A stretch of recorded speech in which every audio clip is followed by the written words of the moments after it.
In October of 1987, the last truck rolled off Mack's Allentown assembly line, and one of the loudest industrial sounds in Pennsylvania gave way to something worse than noise. Silence. Not the silence of a lunch break, not the silence between shifts, but the silence that arrives when a factory floor understands it has been outlived. The plant had stood in Allentown since Mack moved there in 1905. It had helped build a brand, a city, and a century of industrial confidence. Then the line stopped, the jobs were cut, and an era ended without the kind of ceremony something that large deserved. That is the image that matters. Not just a closed plant. Not just another corporate restructuring. But an American industrial giant discovering too late that toughness is not the same thing as immunity. Mack Trucks' Allentown plant fell silent after decades of prominence, undone by globalization, automation, and strategic corporate shifts that moved production overseas, leaving behind devastated communities, lost jobs, and the end of a once booming American industrial legacy. By the time Mack was folded into larger global ownership, first through Renault, then into the Volvo Group, the decisions shaping its future were no longer being made only for Allentown, or even only for America. They were being made inside a much larger system, one that measured factories by efficiency, scale, and strategic fit, not by memory. Today the brand survives. Mack still sells trucks. Mack is still part of the American road. There is still a museum in Allentown preserving the records, the machines, the memorabilia, and even the old bulldog imagery that once stood over the company's former headquarters. Around 10,000 visitors a year come through that museum to look back at what Mack was. That detail matters, because museums do not exist to preserve things that are still fully alive. They exist to hold on to what history has already started turning into memory. So the real question is not whether Mack disappeared. It did not. The real question is more unsettling than that. How does a company founded in 1900, hardened by war, identified with the bulldog itself, and rooted in Allentown for more than a century lose the city that made it powerful? How does an institution built on durability become vulnerable to the very modern forces it thought it could outlast? And what does it mean when the brand survives, but the place that gave it meaning is left with empty ground, old records, and the memory of noise? To answer that, we have to go back before the silence, before the closure, before global ownership and corporate strategy turned an industrial hometown into a cost problem. We have to go back to the beginning, when Mack was not yet an icon, when the bulldog was not yet a symbol, and when a company built by hand still looked like it might belong to the people who made it. I'm filling in the origin period with verified Mack history now so the chapter has real bones beneath the atmosphere. Then I'll write only chapter 1, with a clean handoff toward the expansion phase. Built from steel and necessity. Long before the bulldog became a symbol, before the line went quiet in Allentown, before corporate strategy and global ownership turned an old industrial city into a calculation on someone else's balance sheet, there was heat, noise, and necessity. Not prestige. Not legend. Necessity. Mack did not begin as a giant. It began the way so many American industrial stories began, with men who knew what hard work felt like in the body, who understood machinery before they ever had the luxury of talking about innovation, and who treated durability not as branding, but as survival. The company's official story starts in Brooklyn in 1900, when Jack and Gus Mack founded the Mack Brothers Company. But the deeper beginning sits earlier than that, in the years before the name hardened into history. The Mack brothers had entered the vehicle business 7 years before the company's formal founding, when they purchased the Fawleyson and Barry carriage operation in Brooklyn. That detail matters because it strips away the neat myth of sudden creation. Mack was not born as a polished manufacturer. It was built out of repair work, carriage work, mechanical familiarity, and the slow accumulation of judgment. The brothers learned by handling weight, wear, stress, breakage, and failure. They were not guessing what customers needed. They were seeing where things cracked. That is the first thing worth respecting about the rise. It was grounded. The brothers were not chasing glamour, and they were not trying to invent a romantic future. They were working inside a brutal industrial age that rewarded reliability and punished weakness without mercy. A wagon that failed under load was not a minor defect. A badly built commercial vehicle was lost money, lost time, lost trust. In that world, reputation was earned the hard way, through repeat customers, through machines that held together, through work solid enough that people came back because failure elsewhere had already taught them the price of cheapness. Mack's later identity would become wrapped in toughness, but the origin of that toughness was not attitude. It was discipline. The timing helped. The city was growing, industry was spreading, and transport was no longer a side question. It was the bloodstream of commerce. Goods had to move. Equipment had to hold. A machine that broke at the wrong moment could choke an entire chain of work behind it.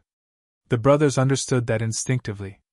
When the company produced its first successful motorized vehicle in 1900, it was not stepping into some abstract future.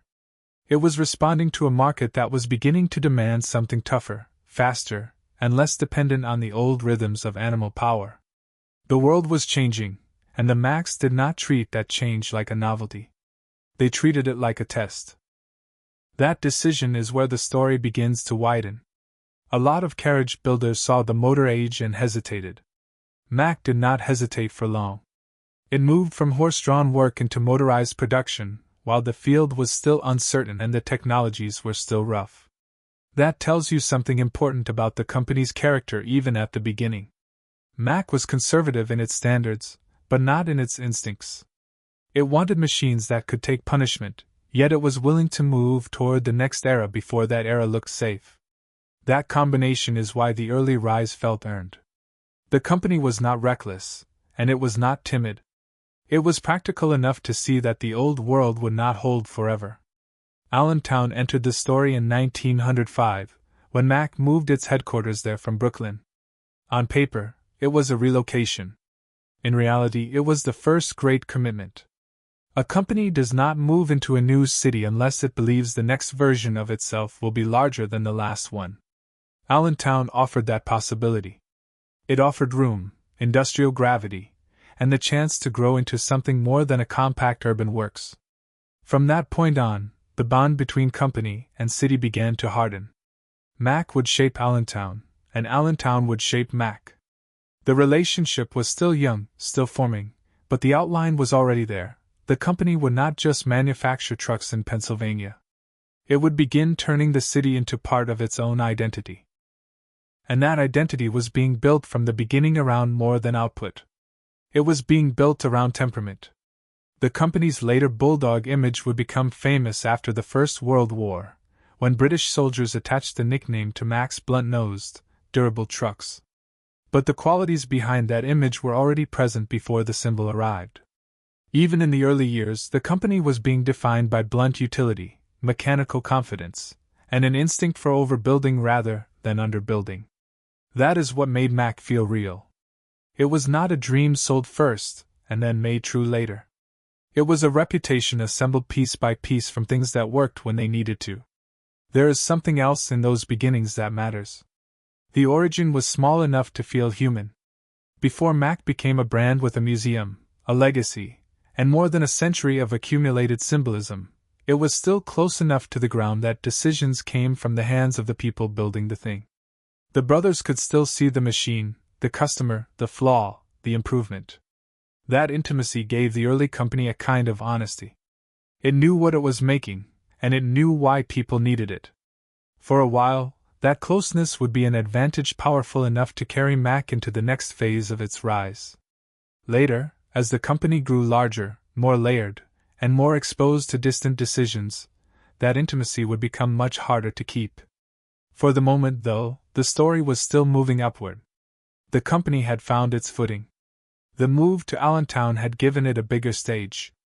The motor age was opening in front of it. A firm born out of repair, carriage work, and mechanical stubbornness was beginning to look like something larger, stronger, and more ambitious than a local manufacturer. The roots were in the ground now. What came after would test whether they were strong enough to carry an industrial giant, or only strong enough to begin one. The machine finds its place. A foundation can be honest and still remain small. The harder test comes later, when a company has to prove that its discipline can survive growth. That was the phase Mack entered after the move to Allentown. The roots were in the ground. The machinery was shifting. The age of the horse was beginning to loosen its grip. What had started as carriage and repair work was becoming something more consequential, a manufacturer trying to find its place in a new industrial world before that world had fully decided what it wanted from a truck. The early advantage was not scale. It was focus. The Mack brothers had already produced their first successful motorized vehicle in 1900, and that success forced a hard question onto the business. Was this still a company shaped by the carriage trade, or was it becoming something built for engines, frames, loads, and road shock? Mack answered that question the practical way. It kept moving toward the motor vehicle before the field had settled and before the outcome felt guaranteed.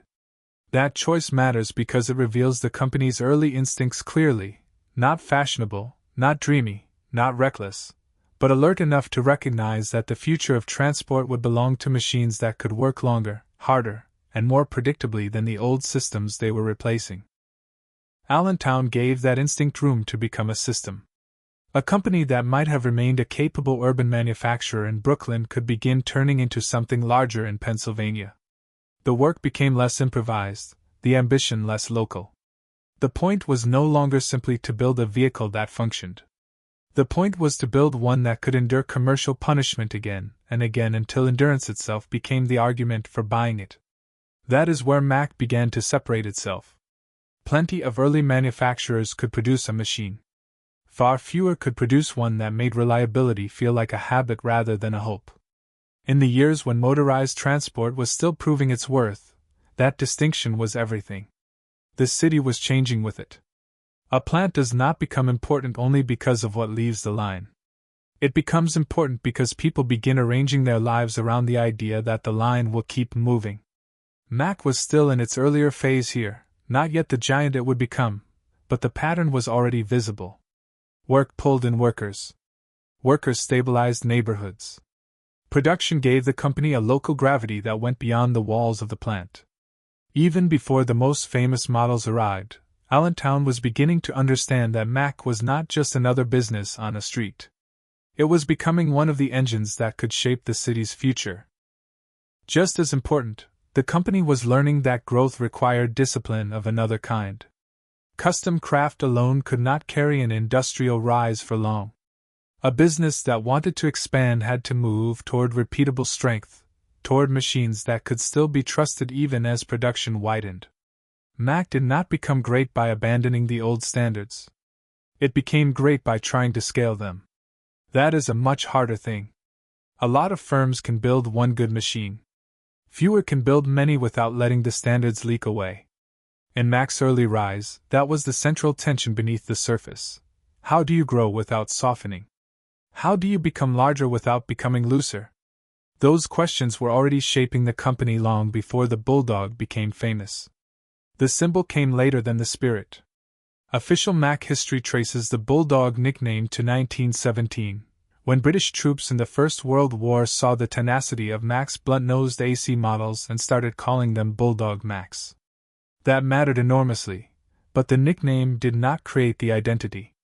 It recognized one that had already been forming. By the time soldiers gave the trucks that name, Mack had spent years building toward exactly that impression: thick-bodied, stubborn, hard to kill, made for abuse rather than applause. The bulldog became the perfect symbol because it did not need to invent anything. It only had to name what people already felt when they looked at the machine. That is why the company's early rise carried more force than mere expansion. It was not just growing bigger. It was becoming legible. Customers, workers, and eventually entire institutions could look at Mack and understand what kind of promise it was trying to make. Strength over fragility. Endurance over elegance. Practical confidence over novelty. Those are the kinds of identities that can become commercial advantages for a long time. They are also the kinds of identities that can later harden into blind spots. For the moment, though, the formula still worked. The machine had found a city. The city had found an industrial anchor. And the company had found a language customers could trust before they ever heard the full mythology. Once that kind of trust begins to spread, growth stops feeling experimental. It starts feeling deserved. Mack was not yet standing at the top of the industry, and it was not yet carrying the full weight of national reputation. What it had instead was something just as important in an early rise: momentum with direction. The company knew what it wanted its vehicles to mean. It had a place large enough to expand. It had standards tough enough to shape a culture. The machine was no longer searching blindly for its role. It was beginning to claim one. Soon enough, that claim would be tested under conditions far harsher than ordinary commerce. A company can build a reputation in peacetime and still discover that its confidence was thin. What lay ahead would answer the question much more brutally. The roads would get worse. The loads heavier. The margin for failure smaller. And the name Mack, still rising, would have to prove that its early promise could survive pressure strong enough to break weaker machines. If this story is starting to feel familiar in ways that matter, take a moment to support the work. Like the video, subscribe for what comes next, and share your thoughts below. These stories only stay alive when people who understand them choose to keep them moving forward together. Forged under pressure. A reputation built in ordinary commerce can still be fragile. A reputation tested under war is something else. The roads get worse. The loads get heavier. Failure stops being an inconvenience and starts becoming a threat. That is the world Mack entered when the company's hard-earned image met military demand and the rough judgment of battlefields that had no patience for weak machinery. The company had been rising already. What came next would decide whether that rise was real or merely local. The turning point arrived with the Mack AC, introduced in the 1910s and used extensively during the First World War by British and American forces. The AC model became the machine that carried Mack out of regional respectability and into something harder, broader, and far more durable than advertising. Official Mack history and Mack Defense's own account tie the truck directly to that wartime proving ground. British forces saw its tenacity under brutal conditions and gave it the nickname that would define the company for generations: Bulldog. The symbol that would later stand for American toughness did not begin as a marketing exercise. It was earned in mud, strain, and repeated survival. That matters because war strips romance out of engineering. A truck at the front is not judged by polish, prestige, or optimism. It is judged by whether it starts, whether it carries, whether it holds together long enough for men to depend on it. The AC's chain drive, unusual radiator placement behind the engine, and reputation for toughness made it distinctive in design. But design alone does not create a legend. The legend came from punishment. These trucks were used by British and American forces precisely where easier narratives fall apart: rough terrain, supply pressure, overloaded duty, miserable conditions, and no room for excuses. In that environment, durability stopped being a selling point and became proof. Allentown felt the change. A company that had been finding its place now had a larger claim to make, and the city around it began to absorb the scale of that claim. War production does more than fill order books. It changes tempo. It stretches shifts, swells payrolls, pulls more people into the orbit of the plant, and teaches a city to hear industrial noise as proof that history is moving through its streets. Mack was no longer just building trucks for customers who wanted reliability. It was building machines for armies that needed them to keep moving when roads vanished into mud and pressure stripped machinery down to its essentials. That kind of work confers something rarer than sales. It confers legitimacy. Legitimacy, though, is not the same thing as safety. War can make a manufacturer stronger and more vulnerable at the same time. Stronger, because it sharpens engineering and hardens reputation. More vulnerable, because it teaches a company to scale fast under extraordinary conditions that may not last. The first half of that equation helped Mack enormously. The second would take longer to reveal itself. For the moment, what mattered was simpler. The company had been measured against the harshest standard available, and had not failed. That fact would travel far beyond the battlefield. Customers who never saw a European road torn apart by war would still understand the implication. If a Mack truck could survive that, it could survive almost anything they were likely to ask of it. That is how a wartime machine becomes a civilian promise. The Bulldog nickname did not remain trapped inside military memory. It crossed back into the commercial world carrying authority with it. Here was a company whose trucks had proven themselves where weakness would have been exposed immediately. Here was a name that no longer sounded like a growing manufacturer from Pennsylvania, but like a maker of vehicles sturdy enough to be trusted under national pressure. This is where Mack's image stopped being merely industrial and started becoming symbolic. Toughness had been visible before. After the war, it was confirmed. Even so, the most consequential thing war gave Mack was not the nickname alone. It was scale with meaning. A company can grow because markets are favorable. It can grow because timing is good. It can grow because competitors are weak. Those kinds of growth are real, but they are not always enduring. Mack's wartime rise carried a deeper force because it fused output, pressure, and identity. The trucks worked. The symbol stuck. The city expanded around that success. Allentown was no longer simply hosting a manufacturer that happened to be doing well. It was becoming home to an industrial name that had started to matter beyond itself. That kind of validation changes the future. It raises expectations. It attracts belief. It makes workers, managers, customers, and whole communities feel that the next era belongs to them if they are disciplined enough to claim it. Mack emerged from pressure with more than a stronger reputation. It emerged with a story powerful enough to carry into peace, the company that could take punishment and keep going. For a while, that story would be true enough to feel almost unbreakable. Peace, however, asks a different question than war. Battle proves whether a machine can survive abuse. Prosperity asks whether that same machine can dominate an industry, shape a city, and turn hard-earned legitimacy into lasting power. Mack had passed the first test. The next one would be bigger, brighter, and far more dangerous, because success at full scale can hide weaknesses that pressure alone never reveals. When the future felt guaranteed. For a while, nothing about the future seemed doubtful. The war was over. The name had survived pressure. The Bulldog was no longer a nickname carried back from Europe. It was becoming a promise people recognized on sight. Mack did not emerge from wartime merely intact. It emerged enlarged in reputation, sharpened in identity, and ready to meet a country entering one of the great building phases of the 20th century.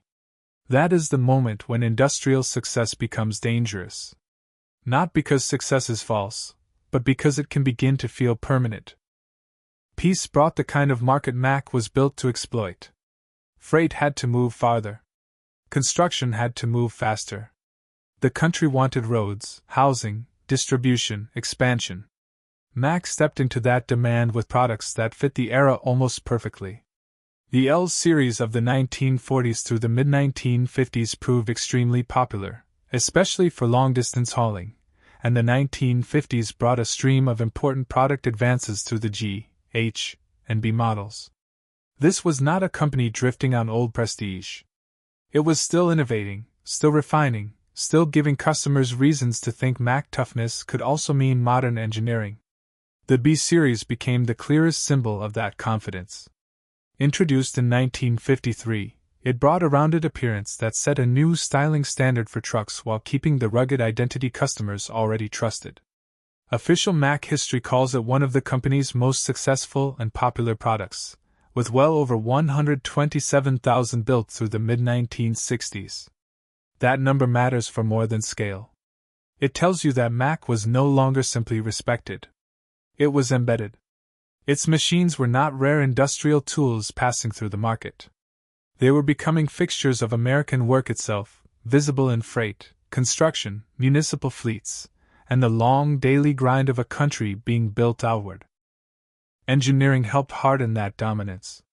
The same year the B series arrived, Mack introduced the Thermodyne direct-injection diesel engine, a major step in diesel performance and fuel efficiency that reinforced the company's reputation for technical leadership. That detail is important because it complicates the simpler myth that Mack succeeded only by being stubbornly tough. At its height, Mack was not just a brute force manufacturer leaning on old image. It was producing machines that looked right for the era and carried real engineering ambition underneath them. That combination is why the peak felt so secure. Customers were not buying sentiment alone. They were buying trucks that seemed to justify the legend every time they started, hauled, climbed, and held together.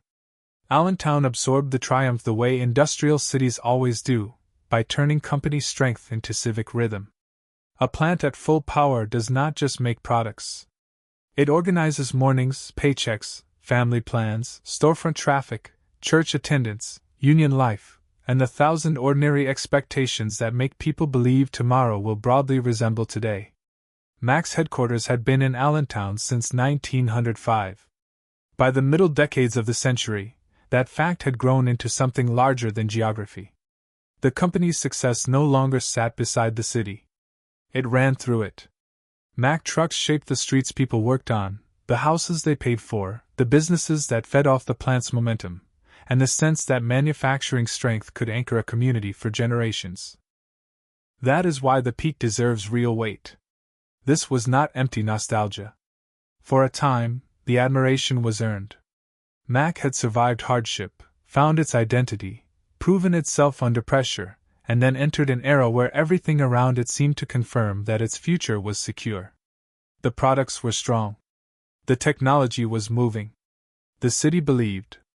The brand looked settled into American life deeply enough that almost nobody had reason to imagine the ground beneath it could shift in any serious way. When a company reaches that stage, the most dangerous thing in the world is not failure. It is confidence that has stopped asking what might change. Even at the height, though, there was a tension hiding inside the success. The same durability that made Mack admired could also slow the urgency to rethink what the next market might demand. The same confidence that looked justified from the outside could begin to harden inside the company into assumption. A truck built to last for years beyond expectation is a marvelous thing. It is also the kind of product that can blind a company into believing excellence in one era will automatically carry into the next. Mack's peak was real. So was the shadow forming underneath it. The future still looked guaranteed. That was precisely why the first real warnings would be so easy to dismiss. The cracks no one wanted to see. The most dangerous years in a company's life rarely begin when it looks weak. They begin when it still looks strong enough to dismiss what has changed. That was Mack's position after its peak. The trucks were respected. The name still carried force. The Bulldog still meant something to buyers who valued endurance.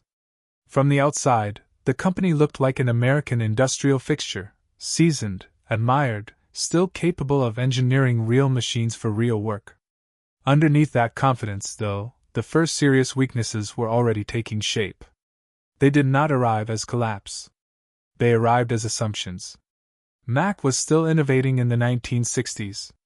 The R series replaced the old B series in 1966 and proved itself as one of the world's most popular heavy-duty diesel trucks. Not long after, Mack introduced the Maxidine engine and Maxitorque transmission, a combination that improved fuel efficiency and reduced the need for constant shifting in over-the-road use. Those were not the moves of a dead company drifting on nostalgia. They were the moves of a manufacturer still capable of serious technical work. That detail matters because it keeps the later decline honest. Mack was not sleepwalking. It was still building, still engineering, still trying to lead. The problem was deeper than whether it could produce good machines. The problem was whether the structure around those machines still matched the market taking shape around them. One hidden weakness had already begun to press on the company by the late 1960s: capital.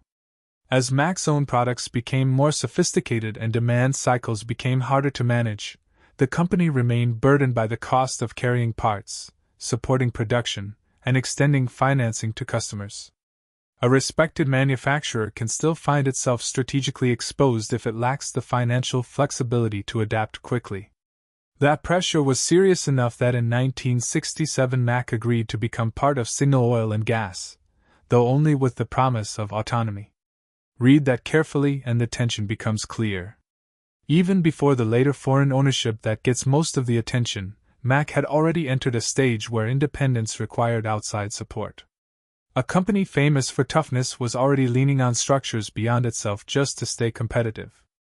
At the same time, the market was asking different questions than it had during Mack's most celebrated years. There had been a time when brute durability could dominate the conversation by itself. On rougher roads, under harsher conditions, a truck built like punishment itself made obvious sense. As the highway era matured and large fleet logic grew more disciplined, toughness alone no longer settled the argument. Operating cost, fuel use, standardization, and long-run efficiency mattered more than they once had. Mack's old strength did not disappear in that environment. It became less complete. What had once been enough to define leadership started becoming only one part of what buyers wanted. That is where identity turns from advantage into risk. Mack had spent decades teaching the market to trust its trucks as machines that could outlast abuse. The brand's pride was tied to that reputation, and not without reason. Yet a company can become trapped by the very qualities that made it admirable if it starts defending them as doctrine instead of adapting them to new realities. Toughness still mattered. The market was simply beginning to care about other things with equal force. A company built around one great industrial truth was being asked whether it could learn a second one without feeling that it had betrayed itself. Ownership pressure deepened the strain. By the end of the 1970s, Renault had taken an initial stake in Mack, later increasing its position as the relationship expanded. The product line itself began to show those ties. Mack's medium-duty midliner, introduced in 1979, was built by Renault Véhicules Industriels in France. None of that meant the company had already lost itself. What it meant was that the center of gravity was shifting. Decisions were becoming more layered. The old picture of Mack as a self-contained Allentown industrial power was giving way to something more complicated, a company increasingly shaped by capital needs, alliances, and outside influence. That kind of shift does not kill a legacy immediately. It does, however, make that legacy easier to reconfigure later. Seen from a distance, these years can still look stable. The headquarters was new in Allentown. The products were respected. Innovation had not stopped. Mack still had enough strength to convince many people, inside and outside the company, that the old formula would hold if they simply kept building hard enough and well enough. That was precisely the danger. The first warnings were not theatrical. They did not come with a single catastrophic failure. They came as a slow divergence between what Mack had mastered and what the market was beginning to reward. A company that still knew how to build great trucks was entering an era that would punish it for not changing fast enough around those trucks. Nothing had broken in full view yet. The pride was still real. The machinery still impressive. The city still had reason to believe. Yet beneath that surface, the pressures were aligning: tighter capital, more complex ownership, a changing highway economy, and a market no longer willing to pay simply for old forms of strength. What looked like another stage of maturity was becoming something harsher. The weakness was no longer hidden because it was invisible. It was hidden because success had made it easier to ignore.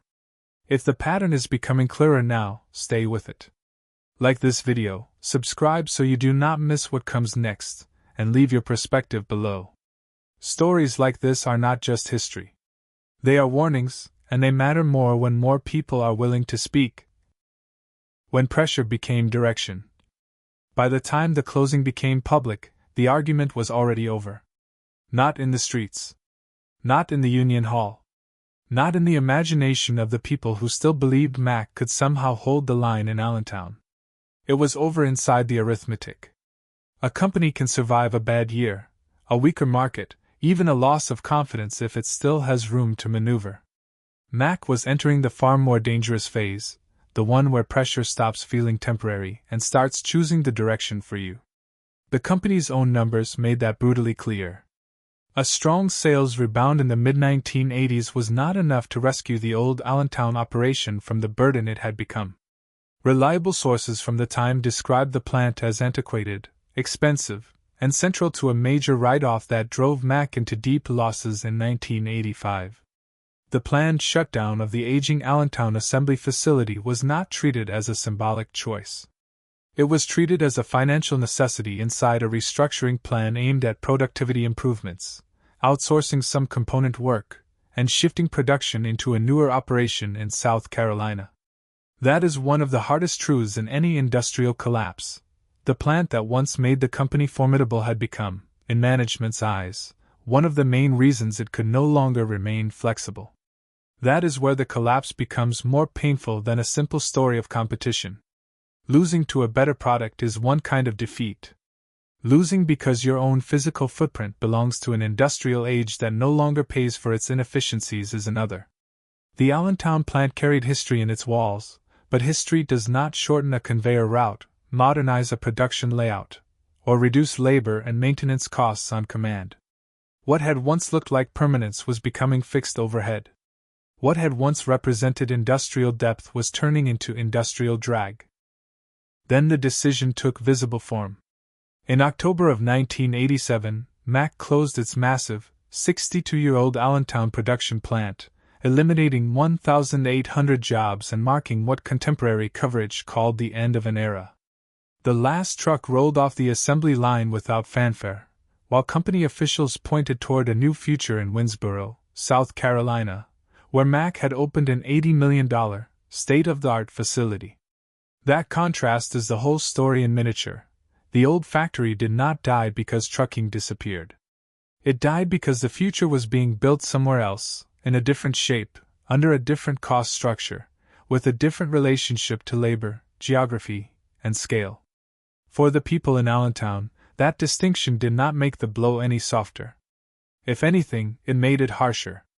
The line was not stopping because no one needed trucks. Mack still needed production. The brand still needed to live. The company was simply deciding that the place which had carried it for generations no longer fit the model of survival being imposed on it. That kind of logic tears at a city differently. It tells workers that their labor built something real, but not something secure. It tells a community that loyalty may be honored in museum language someday, yet still discarded in live corporate time when cost, efficiency, and strategic location turn against it. Ownership tightened the vice further. Renault had been increasing its role in Mack for years, and by the end of the 1980s the French company's stake had become crucial enough that Mack, after a record quarterly loss, was seeking additional funds from Renault and renegotiating its bank agreements just to continue as a going concern. The company that had once defined toughness in the American imagination was now dependent on external capital to keep moving. That is why the collapse should not be read as one event. The closing of Allentown was the visible break, but the deeper collapse had been happening for years. It happened when the company's strengths no longer matched the market cleanly. It happened when plant age became a liability instead of a testament. It happened when outside ownership stopped being support and started becoming direction. It happened when the old confidence could no longer generate the freedom to choose. Once pressure reaches that stage, it does not feel like a storm passing through. It feels like a narrowing corridor. Every decision gets smaller. Every option gets more expensive. Every delay hands more power to the forces already tightening around you. Mack had not run out of history. It had run out of room. That distinction matters. The bulldog image still meant something. The machine still had believers. The city still remembered what the company had been at full strength. None of that could reverse a collapse driven by aging infrastructure, financial strain, and the strategic logic of a business world that had learned to value mobility over rootedness. By the time the doors closed in Allentown, the silence was not simply the end of production. It was the sound of a century-old relationship being broken in favor of a system with no obligation to remember what the old one had built. The trucks would continue elsewhere. The brand would survive. The company's name would remain on grills and paperwork and corporate histories. What would not continue in the same way was the life that had grown around the old line. That part of the story was only beginning to show itself. Once the machinery stopped, the damage moved outward, into streets, households, memory, and the strange empty space a city is forced to stare at when the thing that organized its working life is suddenly gone. After the last truck. When the last truck rolled off the Allentown line, the story did not end. It changed shape. Noise became memory. Routine became absence. A plant that had once organized work, time, and expectation for thousands of people was no longer a living system. It was a wound with walls around it. That is the first truth of industrial aftermath. The closure is not the whole event. The real event begins afterward, when a city has to wake up and discover that the machinery it built its life around is no longer there to tell it what tomorrow is supposed to look like. For Allentown, the silence was heavy because Mack had never been just another employer. It had been one of the city's defining rhythms. The company had anchored the place since 1905. The brand had become part of the city's self-image, and the city in turn had given the brand its industrial center of gravity. Once the old production plant closed, what remained was not simply unemployment or underused real estate. What remained was dislocation. People who had measured their lives by shifts, seniority, and the daily certainty of industrial work were left standing inside a place that still looked familiar while behaving like something else entirely. The physical legacy did not disappear all at once. That is another hard part of decline. Ruins do not always arrive as total ruin. Some of the former Mack properties were repurposed over time. Allentown Economic Development Corporation renovated former Mack buildings into a manufacturing incubator and later into a multi-tenant manufacturing site that eventually reached full occupancy. That matters because it complicates the easy story of total erasure. The city did try to salvage what it could. Parts of the industrial body were adapted, reused, folded into a different economy. Yet even successful reuse carries its own melancholy. A renovated former plant is proof of resilience, yes. A different kind of transformation happened at the symbolic level. In 2009, the company's center of gravity shifted again when Mack's headquarters moved from Allentown to Greensboro, North Carolina, as part of Volvo's restructuring. Even the iconic Bulldog statue from the former headquarters was hoisted away and sent south. The old headquarters building in Allentown, around 250,000 square feet, was set to become something else entirely. That image says almost everything about industrial legacy in modern America. The symbol survives. The name survives. The business survives. What moves is the meaning. The place that carried the brand for more than a century is left to negotiate what happens after history is loaded onto a truck and sent elsewhere. And still, memory refused to go quiet. Allentown kept the archive. The Mack Trucks Historical Museum, founded in the 1980s and still operating in the city, preserves vintage trucks, records, drawings, memorabilia, and the long paper trail of Mack's industrial life. Around 10,000 visitors a year come through the museum, where the story is told not as a tidy corporate timeline but as something still tactile: old machines, old emblems, old documents, and even a 20-foot bulldog statue from Mack's former headquarters. Museums are often described as places of preservation. They are also places of admission. They admit silently that what they hold has passed from ordinary life into guarded memory. The brand itself endured, though in a different form. Mack still builds trucks in the Lehigh Valley. Its Lehigh Valley Operations Facility in Macungie, operating since the mid-1970s and extensively upgraded in recent years, assembles all Class 8 Mack trucks for North American and export markets. Official Mack materials now describe the modern facility as part of a highly integrated production network shaped by lean manufacturing, expanded capabilities, and a different industrial logic than the old Allentown complex ever could have supported. There is continuity in that. There is also rupture.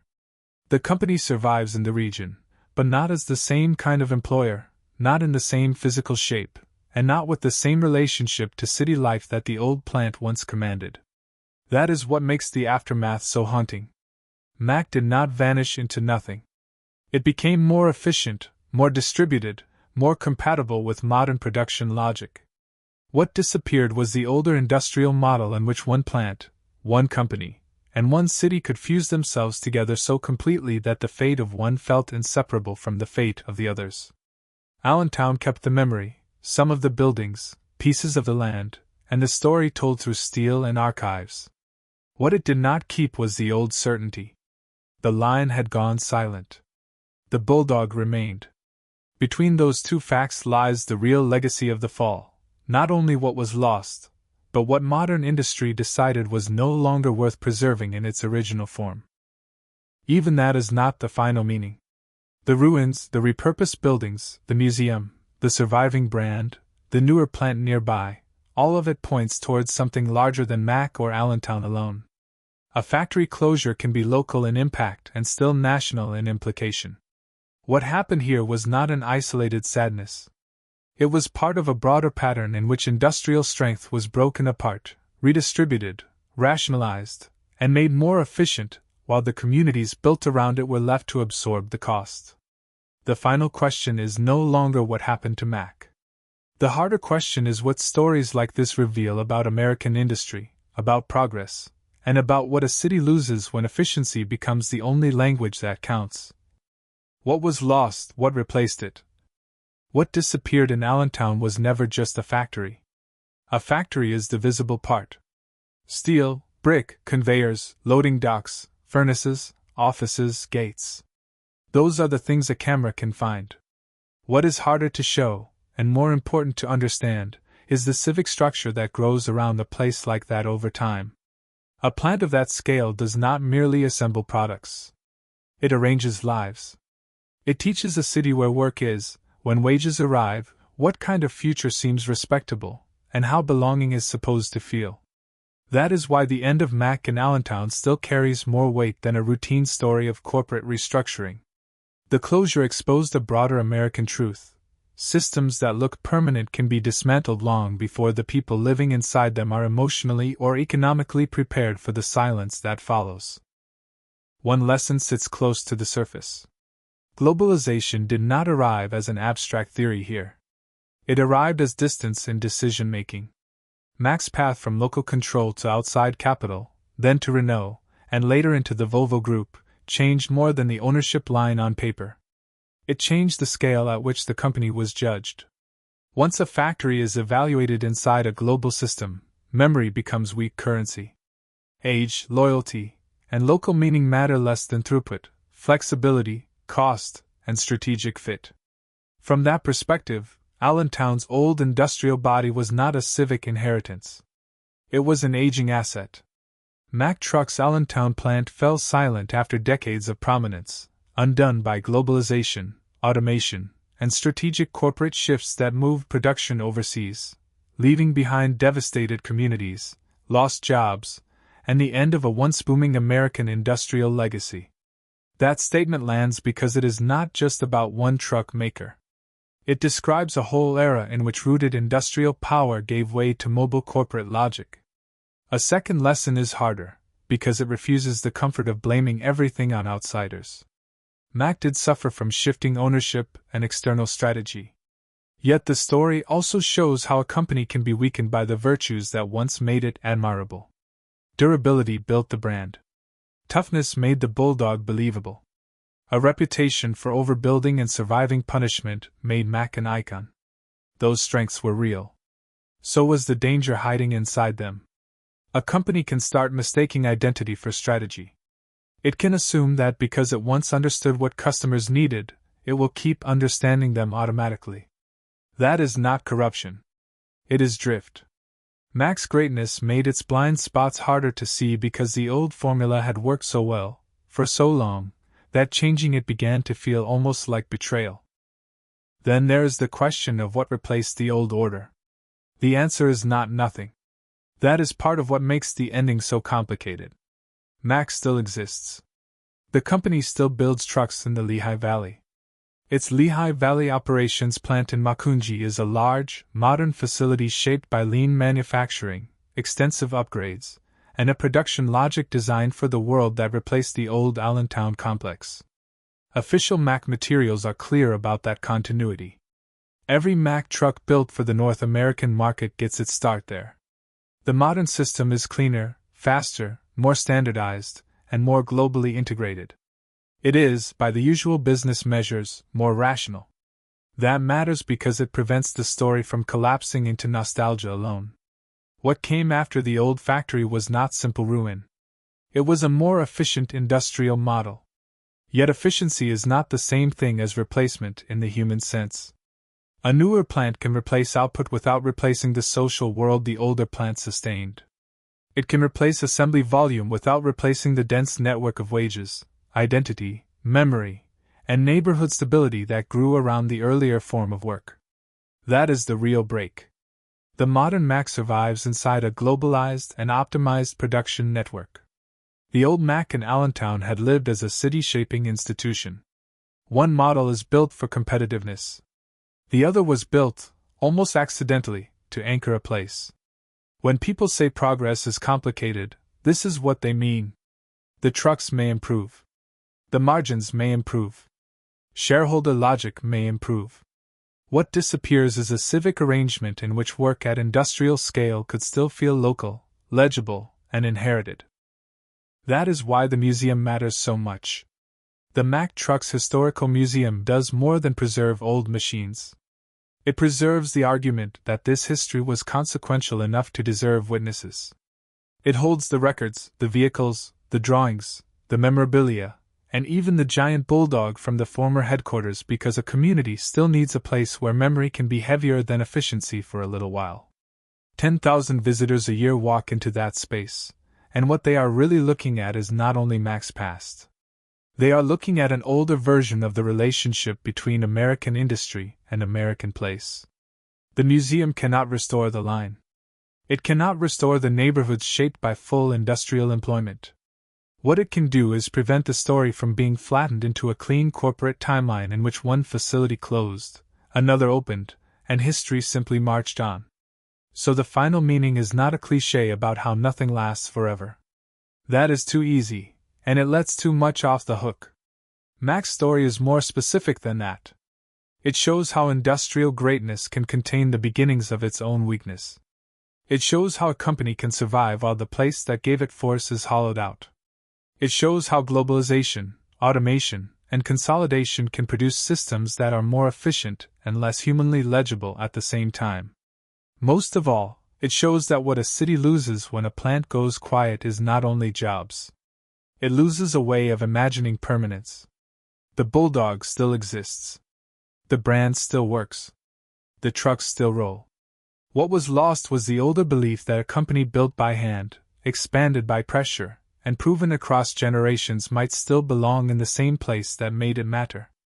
That belief went silent with the line. The silence remained.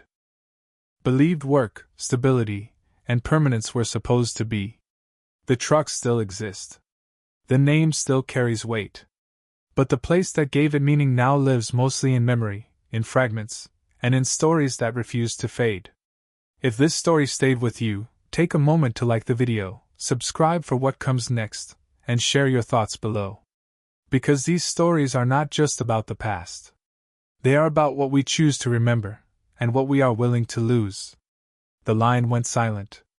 The echo did not.